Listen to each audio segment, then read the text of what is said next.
Actually, the word Good Friday seems like a strange word. See, but today was the day that everything changed. They had heard for hundreds of years and thousands of years that the Messiah would come.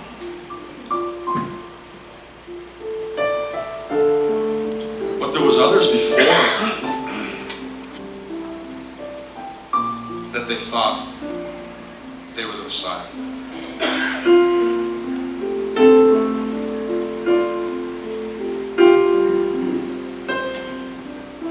This is the week that everything changed.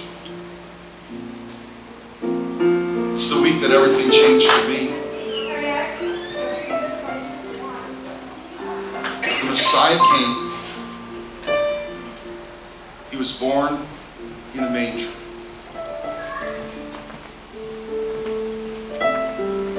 And as he grew, they knew something was special about him. And for 2.5 years, he walked with his disciples.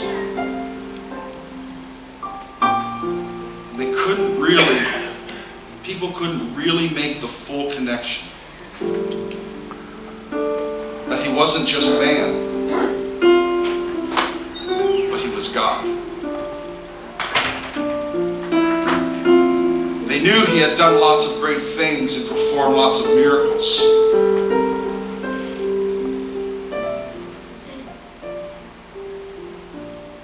But they didn't know that he was God. Good Friday was the day that everything changed. The Messiah gave his life for me, for you. And that was the day, preparing for the weekend, that everything changed.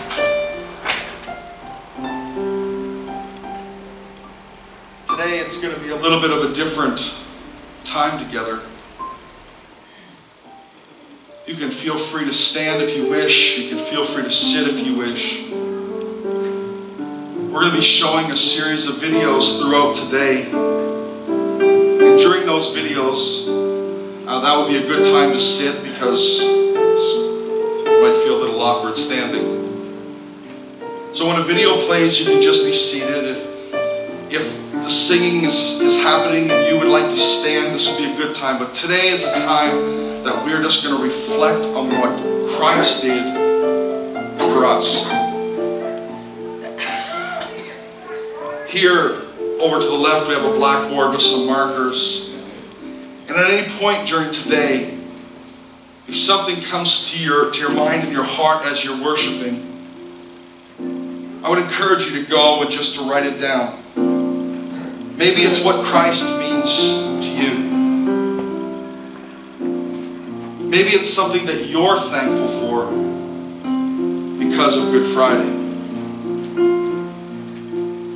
Maybe it's how you want this Good Friday to be different for the rest of the year than any other Good Friday. So today we're going to be taking communion, we're going to be watching video, we're going to be reflecting, we're going to be singing together. Because today is the day that everything changed. Today was the day that disappointment set in. Because they believed it was over.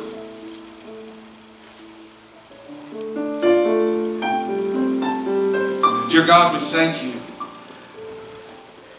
for the opportunity to be here today, to reflect on this Good Friday, knowing that we hold a hope because Sunday is coming. And God, as we reflect today, won't you speak to us in your name? Amen.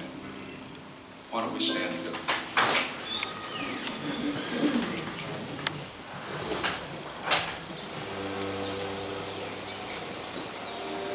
we were walking by the gates of hell, not the literal gates of hell, but the ones in Caesarea Philippi, where the pagan worshippers had their idols.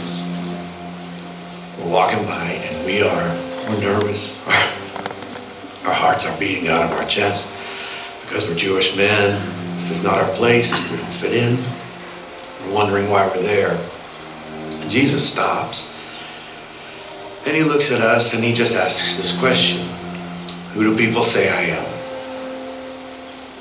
Okay, well, we think Bartholomew, he spoke up. Bart said, some people say John the Baptist.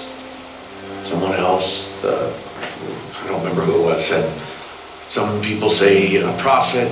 Someone else said Elijah. And then Jesus just interrupts us, and he says, what about you? Who do you say I am?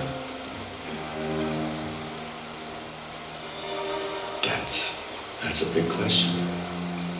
We don't want to get this one wrong. So we're all sitting there in awkward silence. And Peter just starts pointing. Nothing's coming out of his mouth, just pointing. And then it just came out. You are the Christ. And Jesus just smiles. When he smiled, it just...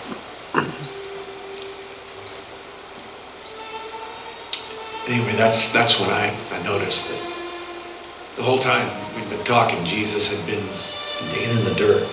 He would do that. He stands up and he's got this stone in his hand. I'm paraphrasing, but he basically said, you're right, I'm the Christ. And then he looked at Peter and he said, you're the rock on which to build my church. A church that will be so strong that not even the gates of hell will prevail against it. So, who do I say he is? I saw things that to this day I can't explain. I experienced a love so deep that it changes you from the inside out. He is the Christ. And like he said, he's coming back to rescue us. And nothing can stop him. Nothing. Not even the gates of hell can stop him.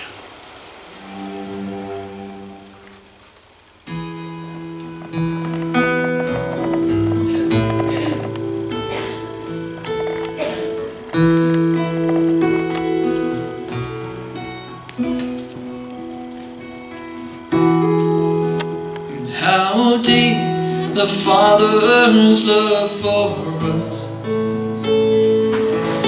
how vast beyond all measure,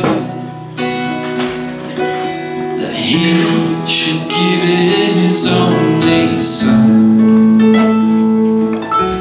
to make a wretch His treasure. How great the pain of sin and loss, the Father turned His face away, His wounds which mar the chosen one, and He sons to glory.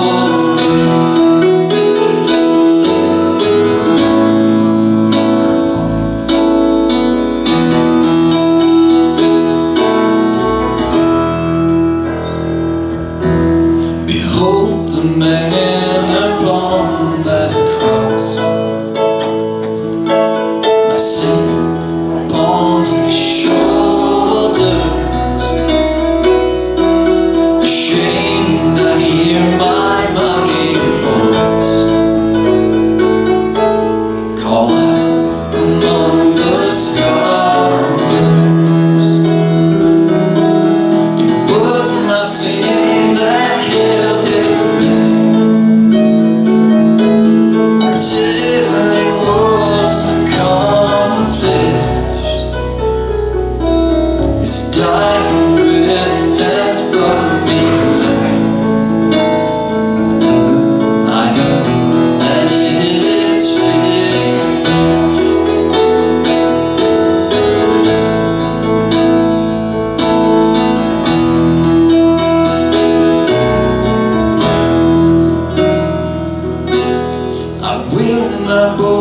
boasting anything.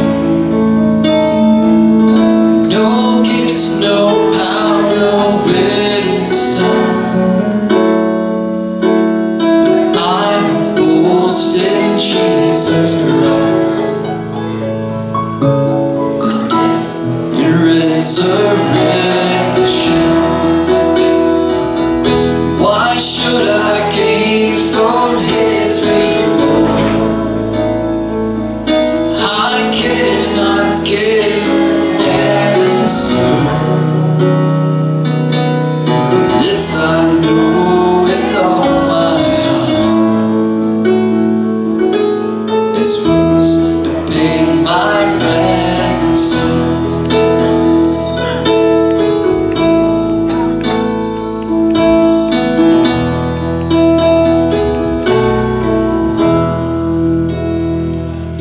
Why should I gain from His reward?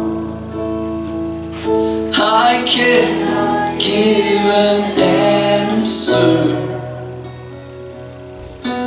This I know with all my heart.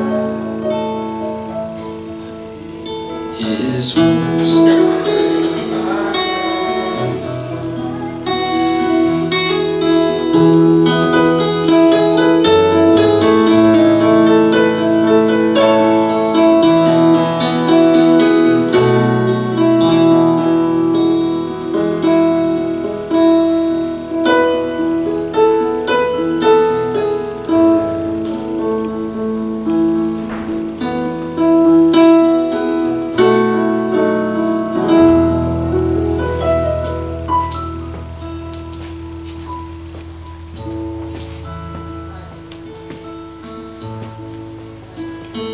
In the morning when I rise, in the morning when I rise, in the morning when I rise, give me Jesus.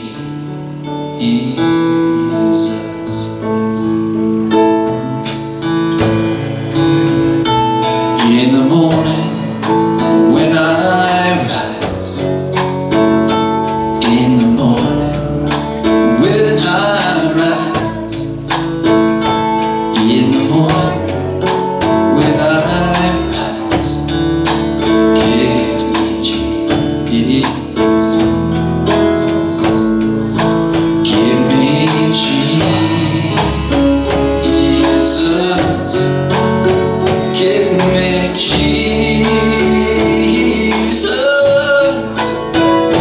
You can have all this world. Give me Jesus.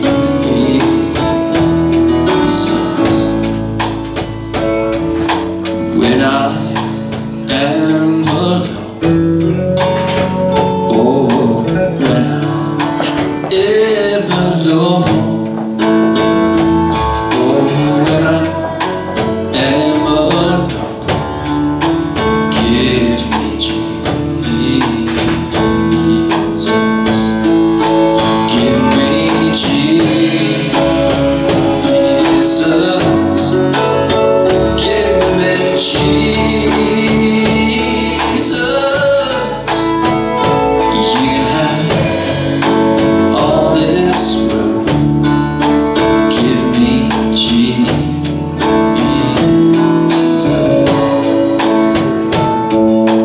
When I come to die, oh, when I come to die, oh, when I come to die, give me Jesus. Give me Jesus. Give me Jesus.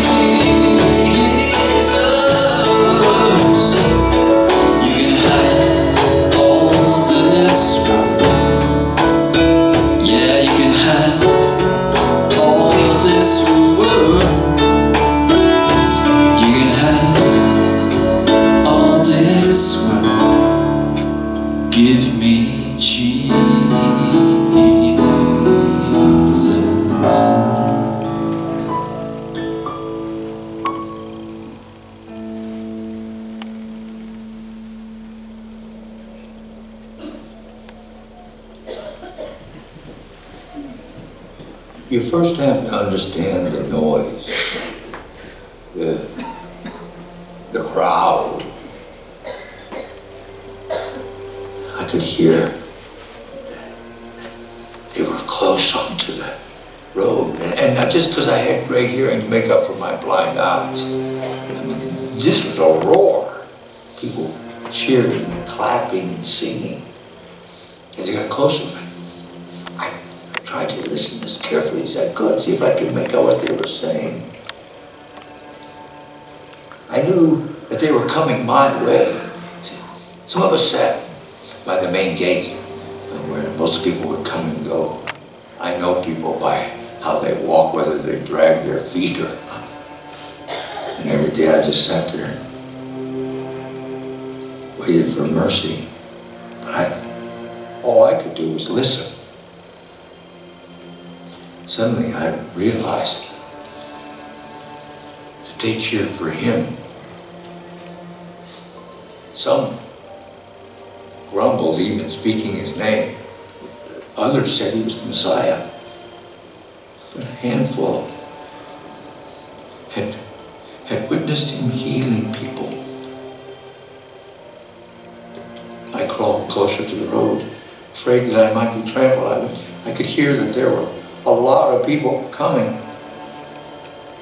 Is that him? Is that the teacher? Anyone? Tell me. Is it him? And someone said, yes, it was Jesus. And to this day, I can't explain it, but I just yelled. I yelled louder than I had ever yelled. Son of David, have mercy on me.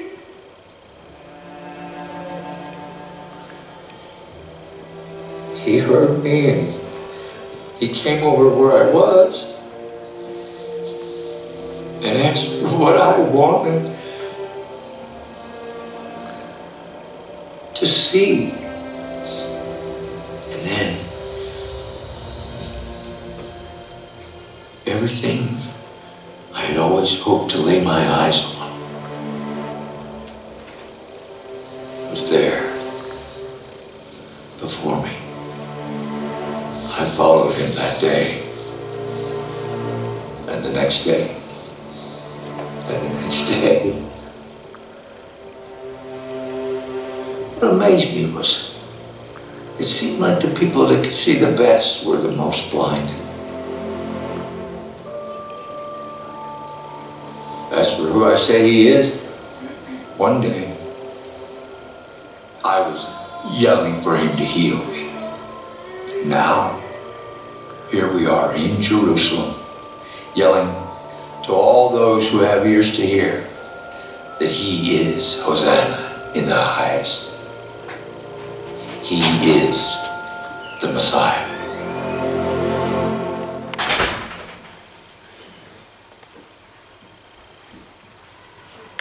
We're going to take communion together this morning. You know, we know the end of this story. We know the end of the Good Friday story. We know the end of the story of the cross. And because we know the ending, it makes the whole happening, everything that happened, a lot more bearable. And because we are people of hope, we choose to look at anything that happens through the eyes of hope. But imagine how the disciples of Jesus felt on the very first Good Friday. Yes, Jesus gave them a heads up, but they didn't fully understand everything that he was saying. So here they are seeing their closest friend, their teacher, their mentor, their Lord being crucified in front of them. And the sun disappeared in the middle of the day for 3 hours. The earth shook and Jesus was dead. He was gone and they didn't know the ending. They may have thought that was the end. They didn't fully understand what had just happened or what was going to happen in the next few days. And they didn't understand how it would change everything for the rest of human history. But because here we are about 2,000 years later meeting, and millions of people are meeting all across the world as we speak. We're doing that to thank Jesus for his obedience. Because sometimes it's easy to forget that Jesus actually didn't have to do what he did. And so today we look back and we thank Jesus for the cross, and we look ahead and we thank Jesus for the unknown, because we are people of hope, and we look to the future with hope and with gratitude, saying thank you. Today and this weekend, as we gather with family and friends, most of us will gather around a meal together.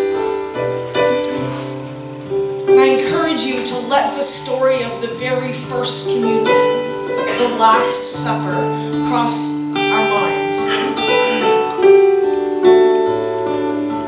Let the truths come to mind about his great love for us, because yes, it was obedience that brought Jesus to the cross, but it was also his great love for us that brought him to the cross. As these thoughts are in your mind and on your heart this weekend, make sure to think about the trust that you can have in Jesus. The trust for the future. The trust for what is unknown to us. Because we can look back and we can see what was unknown to the disciples. And if we could, we would say to them, but you should just trust. But you should just trust. I'm going to invite you to stand this morning. In these two sections over here, I'm going to invite you to come down this aisle to get your communion and go back up the center one.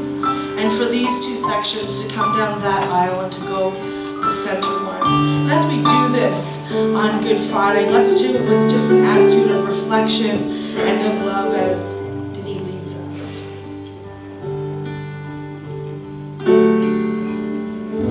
Son of God, shaper of the stars, you alone, dweller of my heart, mighty King, how beautiful you are, how beautiful, Son of God, Father's gift to us, you alone, broken on the altar of love, precious Lamb, our freedom is in your blood. It's in your blood, Jesus. Oh, oh, I sing to you, forgive us, Savior. I'm overcome. Your great love for me.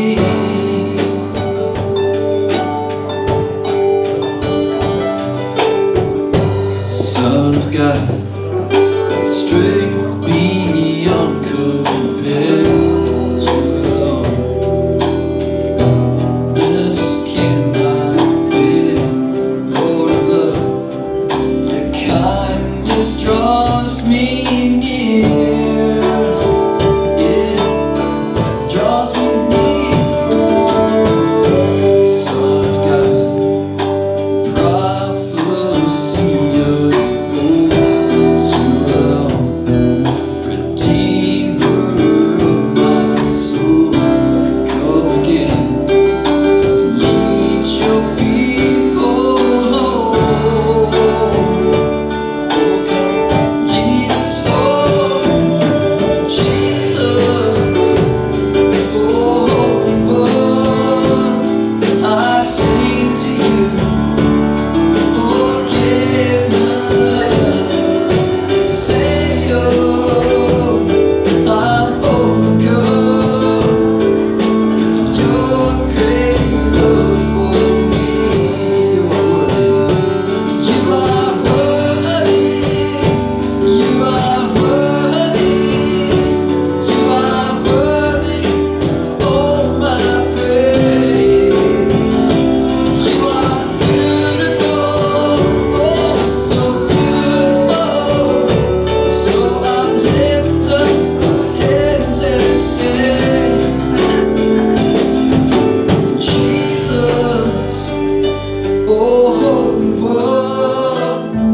I sing to you, forgiven and Savior. I'm overcome with your great love for me.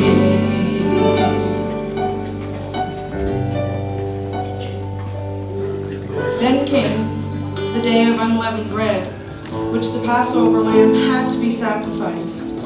Jesus sent Peter and John, saying, "Go and make preparations for us to eat the Passover." "Where do you want us to prepare it?" they asked. He replied, "As you enter a city, a man carrying a jar of water will meet you. Follow him to the house that he enters and say to the owner of the house, 'The teacher asks, where is the guest room where I may eat the Passover with my disciples?' He will then show you a large upper room, all furnished. Make preparations there." They left and found things just as Jesus had told them, so he prepared the Passover. When the hour came, Jesus and his apostles reclined at the table. And he said to them, "I have eagerly desired to eat this Passover with you before I suffer. For I tell you, I will not eat again until it finds fulfillment in the kingdom of God." And after taking the cup, he gave thanks. And he said, "Take this and divide it among you. For I tell you, I will not drink again of the fruit of the vine until the kingdom comes." Let's drink together and remember.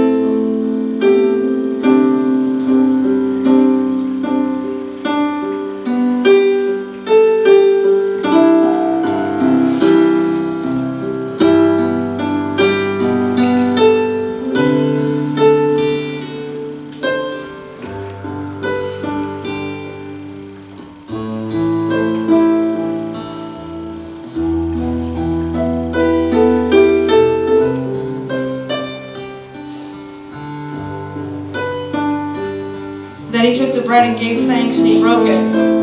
He gave it to them, saying, "This is my body given for you. Do this in remembrance of me." Let's eat together today.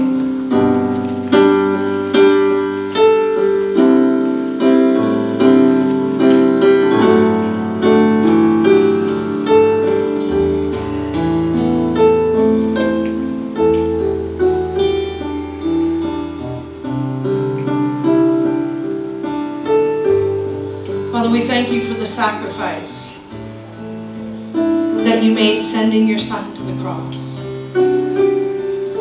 And today on Good Friday, we look back to give thanks, we look back to remember, and we look back to see the sacrifice. Because it was the sacrifice of all sacrifices that you gave. And Father, we ask today that you give us the strength to live the best life that you have for us in response to the cross. We thank you. Our hearts, our minds, and our spirits today are filled with gratitude for what you have done. We lift our hearts and our minds and our spirits today towards you, understanding that thank you doesn't seem enough, but for right now it's what we have. We have that in obedience, and so we choose to give them both to you today. We thank you for the cross.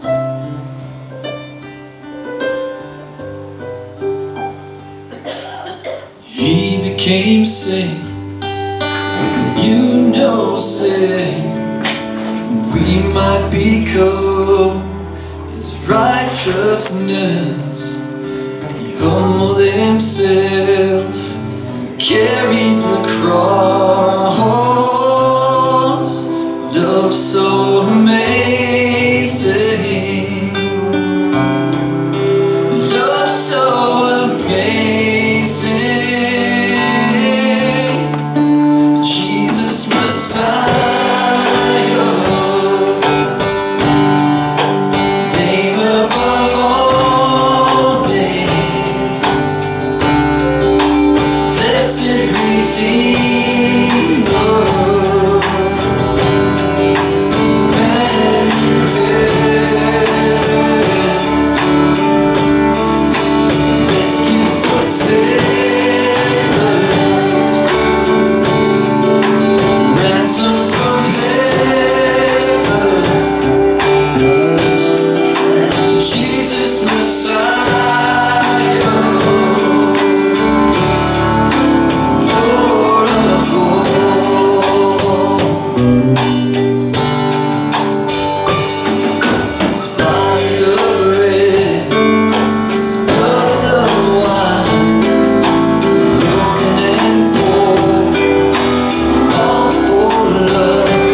was just a nightmare. Or was it? These dreams, they won't leave me. All the people have dreamed about him. Why me? Call him what you want. A criminal, a lunatic. All I know is this. Jesus claimed to have a direct connection to God. Nightmares, they came with a message. What do I do with this message? What if the nightmares came from the devil himself to thwart the plans of the man they say saves souls? What if it came from an angel? Saying his time had come to rule the world? I did the only thing I could do, even though I knew it could cost my husband and I our privileged positions. My husband have nothing to do with that man, Jesus. The city was already heaving with people from the Passover. The Jews surely would have rioted. I can only pretend to know what real power feels like, for I'm only married to it. Does innocent blood run warmer on his hands?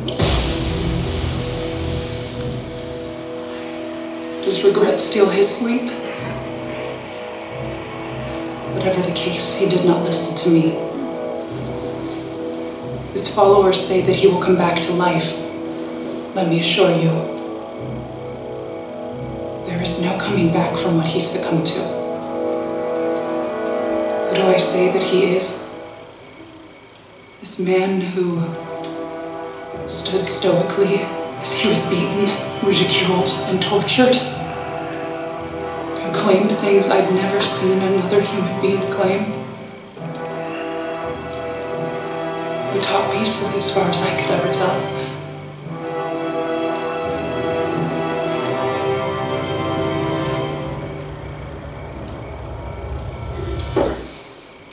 I have no idea who he was.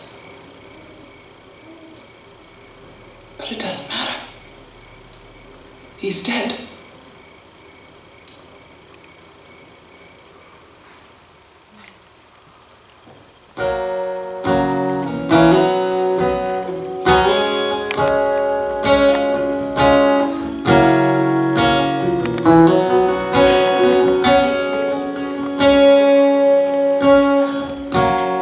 I'm forgiven because you were forsaken. I'm accepted, you were condemned. I'm alive where spirit is within me, because you died and rose again.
pure and holy, tried and true, with thanksgiving I'll be a living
Quiet when we approached the tomb.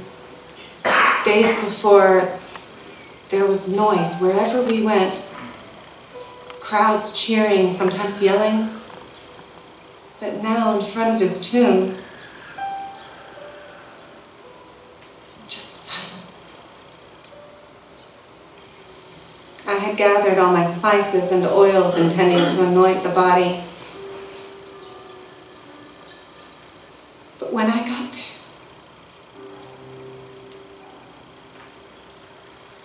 he was gone. Jesus changed my life. Ever since the day that I met him in Galilee, he rescued me. And I followed him ever since, all the way to his death. There was the tomb, and it was empty. My heart broke into 1,000 pieces. I turned and there was a gardener, and I asked him if he knew where they had taken Jesus' body. But I recognized it was Jesus. It was my Lord. He taught us that his sheep would recognize his voice, and I knew him. I knew him the minute he said my name. I dropped to my knees. What else could I do but cling to him? I never wanted to let him out of my sight. But no, he had different plans for me. He wanted me to let the others know about the good news. I ran as fast as my legs would carry me, shouting like an excited child. He did it! He did it! He really did it! Yes.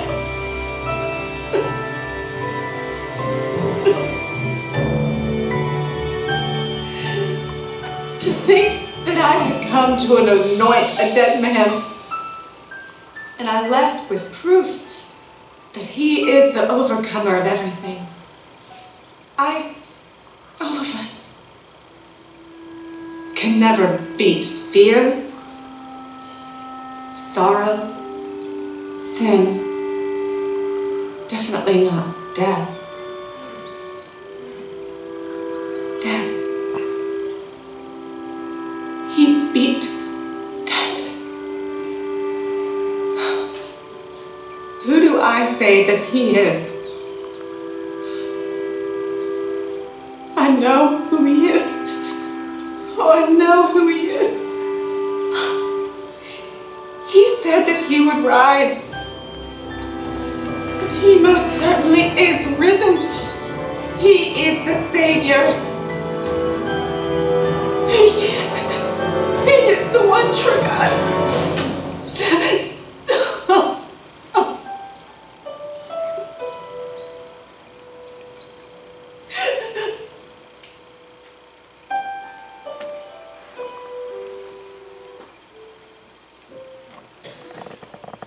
Who do you say I am? Have you ever been asked a really important question? Or have you ever asked an important question? Have you ever wondered, who will I marry? Or have you ever asked the question, will you marry me? When you're growing up, sometimes you wonder, where will I live? What will I do for a career? Have you ever asked your spouse, looked at them after a bad day and said, do you love me? We've all been asked really important questions, and we've all asked really important questions. But in Matthew 16, verses 13 to 20, the most important question of all time was asked. Who do you say that I am? Jesus waited 2.5 years after he had called his disciples to ask them this question. He had walked with them every day for 2.5 years, and then he waited till the perfect time to say, who do you say that I am? This scene actually is written out in all 4 of the Gospels. In Matthew 16, 13 to 20, Mark 8, 27 to 30, and Luke 9, 18 to 21. But Matthew's account gives us a bit more detail for us to consider. So we're going to read it starting in verse 13. Now when Jesus came into the district of Caesarea Philippi, he asked his disciples, who do people say the Son of Man is? And they said, some say John the Baptist, others say Elijah, and others Jeremiah, or one of the prophets, he said to them. So he kind of starts the conversation with, who do others say that I am? But he didn't waste any time. After they threw out some answers of what others thought who he was, he said, who do you say I am? Simon Peter replied, you are the Christ, the Son of the living God. And Jesus answered him, blessed are you, Simon Bar-Jonah, for flesh and blood have not revealed this to you, but my Father who is in heaven. And I tell you, you are Peter, and on this rock I will build my church, and the gates of hell shall not prevail against it. And I will give you the keys of the kingdom of heaven, and whatever you bind on earth shall be bound in heaven, and whatever you loose on earth shall be loosed in heaven. Then he strictly charged the disciples to tell no one that he was the Christ. Who do you say I am?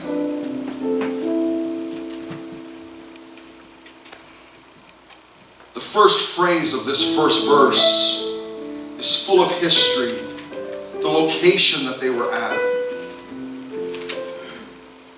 bring such life to the story if we could understand it in 2018. Jesus in Matthew 16:13, he came to the district Caesarea Philippi. It was found in the northern part of Israel. It would have taken Jesus and his disciples 2 days to walk the 25 miles. From Galilee to the foot of Mount Hermon. Galilee was hot and humid. Caesarea Philippi would have been a higher elevation and would have been cooler. And how many have ever found themselves looking for cooler weather when it was warm? They were also looking to find an area where they would be around less people, because people were always following them because he was healing and he was doing miracles. How many have ever found themselves looking to get away from people? Don't point to them if they're here. See, this area was known as a great pagan, idolatrous, or had lots of idols worship in this area. But this is where he brought them.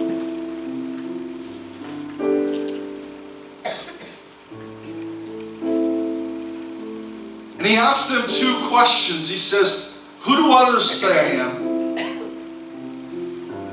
I mean, he knew that people had some things to say about him. He knew that he wasn't welcome in a lot of areas. He knew that people were saying some things about him and actually were saying terrible things about him. He knew. So they said, well, people say you're this, and people say you're that. They say you're a prophet, you say you're this. But then he says, who do you say I am? The scholars say that when you look at the Bible and the language it was written, that the emphasis in that whole sentence isn't on I am. The emphasis is on who do you think I am? Who do you? Even in this moment, it was very personal.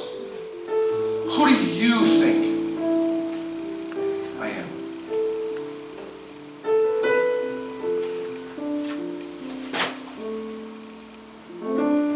Dr. Charles Dyer says this: maybe one reason so many people struggle with Jesus is they were looking for a Messiah who would be wielding a sword and would be a soldier, not a humble shepherd, not a humble servant. See, Jesus didn't match their expectations. And that's why it took them so long to understand. Who do they say I am? And who do you say I am? But in the eyes of the people still, even after 2.5 years, they saw Jesus as another forerunner, or that one would come before the Messiah. Even though he had done these miracles, they believed that the Messiah would come after. Crowds had come close, but they never fully accepted him. The truth is that the same can be said for today. Not a lot has changed. That people will talk about God, and that's okay. But when you start to talk about Jesus and who we think he is, who you think he is. For me, a few times a year, I'll go somewhere on a plane. And you know, you sit by the person, and I always pray for the person that's going to be sitting beside me, not because I'm spiritual, because they're going to be really cramped. And it happens every time that someone sits beside me, time goes on, we get up in the air, and finally they say, well, so what's your name? I said, oh, my name's Troy, what's your name? Oh, nice to meet you. And then it always happens They say, what do you do for a living? And one of two things is going to happen. But it's usually one. Usually that's when the conversation ends. I say, well, I'm a pastor. Oh, they're like, oh, cool. Headphones.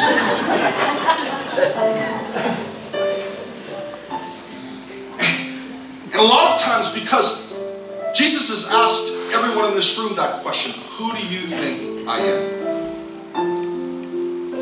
And when you decide that He is King,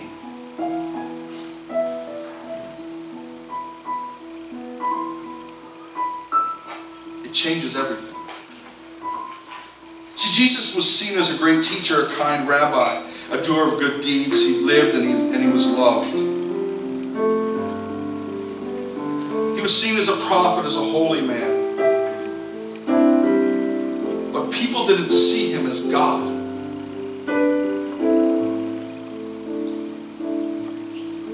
And the truth is, most people believe one of three things about Jesus. They either believe He was a liar, He was a lunatic, or He's Lord. But it's hard. In the story, it's hard for people to cross over and say, you are God.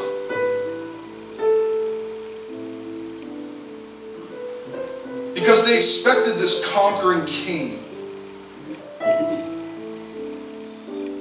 But He came as a humble servant.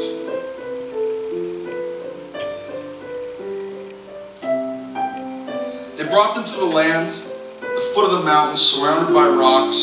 There was caves coming out of the rocks. There was idol worship there. They worshipped the goat god Pan. And they would play the flute. That's where the name Pan flute came from. And these holes with water rushing out of them actually were called the gates of hell. And He brings them there to have this conversation. And when Peter says, you are the Messiah, what he's saying is that Caesar is not king, you are king. And this put him in grave danger. And not only just a little while later, Christ gave His life for that, so did the disciples.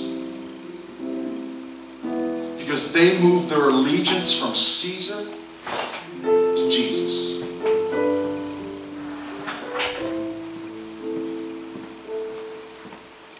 He brought them to a place so they could understand who He was. Because they were about to carry on the mission that He had started. He revealed Himself so that they could help, and He would make a way for people to come back to a holy God. It would cost Jesus and eventually His disciples their lives. Jesus is pleased with Peter's answer. He says, blessed are you, Simon Bar-Jonah, for flesh and blood did not reveal this to you, but my Father who is in heaven revealed it to you. That there's no other way for you to know this except for God telling you. He was encouraged by that response. He was not a prophet. He was not just a good man. He was not just a great teacher. He was the Messiah, which is the Christ, which means Christ. See, that is why 2.5 years before, they had followed Him. They were looking for the Messiah. And 2.5 years later, they go to a pagan land near a place called the gates of hell. The truth is where people did weird stuff with goats.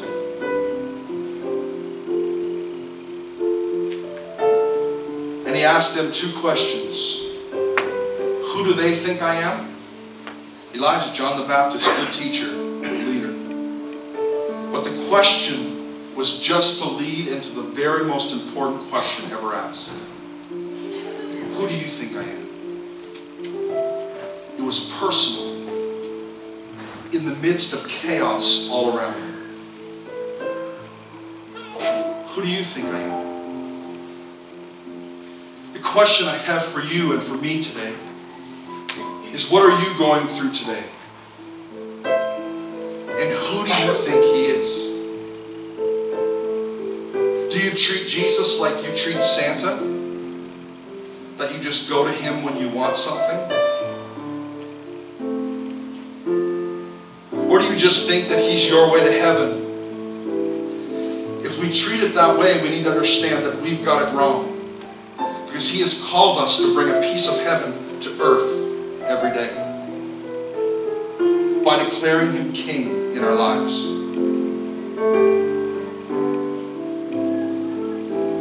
Maybe you're caught up in what is going around you with sickness, pain, loss, unforgiveness, or anger. I would encourage you today to take your eyes off of those things and put your eyes on Jesus. The truth is, there was only 3 possibilities. He either made the whole thing up and he was a liar, or he was insane and he was a lunatic, or he is Lord. I mentioned this last Sunday, and I'll just mention it quickly today. Is that a man by the name of Dr. Stoner who's a mathematical genius, and he took over 600 students. And they were going to study the likelihood of just 8 prophecies. There was over 300 messianic or prophecies about Jesus. But he was going to take 8. And he was going to study what are the chances that 8 prophecies would come true, fulfilled by the same person. And so he did that. He studied the probability of that happening. So probability is like if I put 10 balls in a container, and one was black and the rest were red, and I have a 1 in 10 chance of pulling out the one that was the odd color. Probability. And so they ran through, based on population, based on everything, they ran through what the chances of one man fulfilling just 8 prophecies. And the mathematical odds of that happening were 1 in 100 quadrillion. Just purely scientifically and mathematically, not spiritually. 1 in 100 quadrillion. Now we can't even fathom that number. But if I took a coin, a loony or toonie, and I had 100 quadrillion of them, I could bring them to the state of Texas, and the entire state of Texas would be filled 2 feet deep. So the chances of one person fulfilling the prophecy is like me taking 100 quadrillion coins, putting them 2 feet over Texas, marking one with a red mark on it, throwing it in, stirring them all up, and then me taking Eileen in a helicopter, flying over Texas, say, whenever you want off, you let me know. And she says, right now, and I drop her down, and she's blindfolded, and she searches through the state and picks out 1 coin. That is the chances of 1 in 100 quadrillion. That 8 prophecies will be fulfilled. But there wasn't 16. There wasn't 32. There wasn't 64. It was close to 300 fulfilled prophecies. I want you to know today that Christ is Lord. And we look at his death today. I don't want to ruin the surprise for you. But Sunday's coming. I would really encourage you to make sure you're here for Sunday. If you can help us today, stay after and set up for the Easter egg hunt, that would be really great. We need a lot of people. That's going to be happening tomorrow, and then Easter Sunday. 10:30 is the Easter egg hunt here. 10 a.m. is Easter Sunday. If you can help us, please stay today. Meet in the cafe. We just have two things before we go in closing. We have one last video and one last song. But please remember that Christ is Lord. That the most important question in history that was asked to his disciples is being asked to you today. Who do you say he is? Is he just something that you do on a Sunday? Or is he Lord? Who do you say he is? And will you follow him today?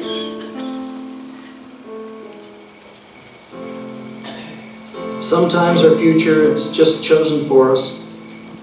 It's nothing we ever intended or we would even dream of. It just takes us by surprise. I was there. I saw it with my own two eyes. I saw Jesus getting baptized by John the Baptist. I saw him heal that blind man. He cast demons out of people. And that little girl, he raised that little girl from the dead. I talked with Mary when she came back from an empty tomb. And I was there that night that Peter wanted to replace Judas. And it came down to two people, Barsabbas and myself. And we would cast lots to decide. I was devoted. There's no question about that. I trailed him wherever he went. I watched his every move. But this, God would either call me or he wouldn't call me. Either way, I knew I would never be the same man again.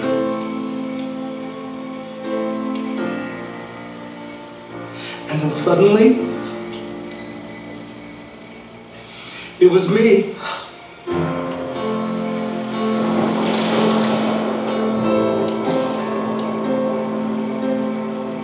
God chose me to be one of the 12. Amazing. And it was almost like a whisper.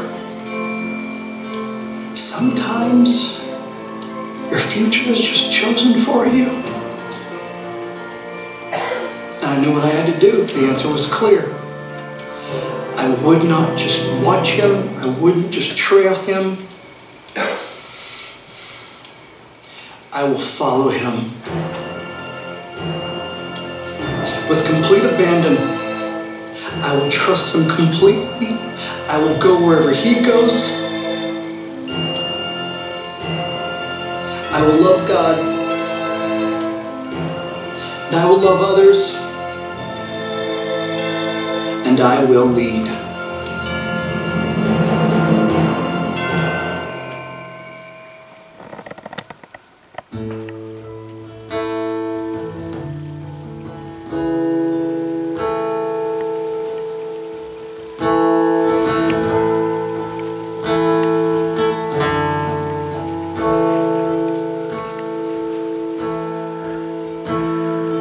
Alone in my sorrow and dead to my sin,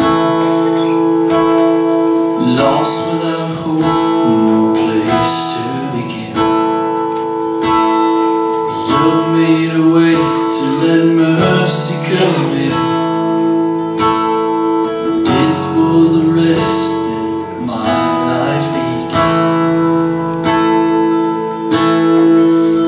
Oh, your grace, so free, washes over me. You have made me new. Now life begins with you. Released from my chains, I'm a prisoner no more. My shame was ransom, you fell for me. Cancel my death